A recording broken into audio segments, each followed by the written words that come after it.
imbis na magkaayos, mas lalo pa atang lumala ang sitwasyon.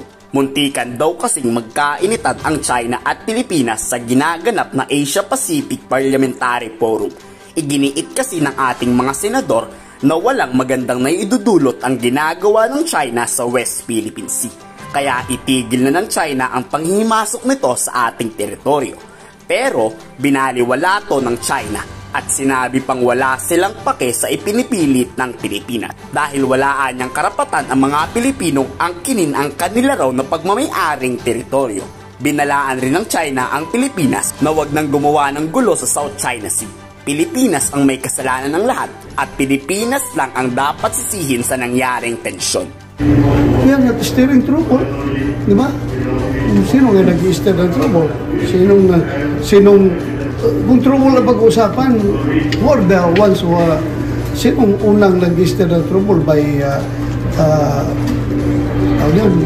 water cannoning, by water cannoning our people? Sino nag-una? Di ba sila? So, we are not steering trouble. We just want to make sure that our RORE, yung rotation and resupply mission to our ships, to our people in the Ayungin Shoal, doon sa ating barko na aground, no, ng BRP Sierra Madre, can reach to its intended users. So, yun lang ang ating gusto na makarating doon. We are not steering trouble here. Pertaining to the joint patrol daw po kasi with the US, very historic. Joint patrol? Yes, they're pertaining to that. US nga. Kasi company na lagi, di ba? Oo. So, we are exercising lang naman yan. Joint exercises lang naman yan. Kung dating sa kanila, they are a trouble is being steered. No. That's yan, annual nga yan mismo. Dapat annual, biennial, or there's a periodic military exercises being conducted by Philippines and the United States and other. Sir, yung resolution natin, malabo Medyo malabo na. Yung resolution natin sa West Philippines at saka sa Indonesia, wala.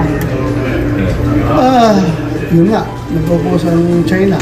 So, we have to follow the rules. But anyway, meron pa tayong working group. Kung mahilot yan, meron pa tayo naka-schedule.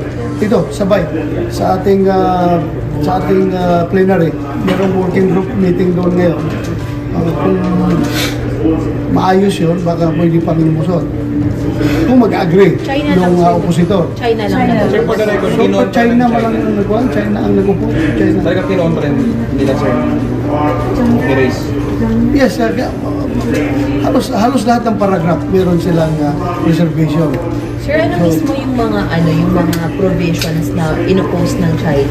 Like, may yung UNCLOS ba? Yung mga agreements, yung mga international laws na inayawan nila? Tayo, we are espousing for adherence to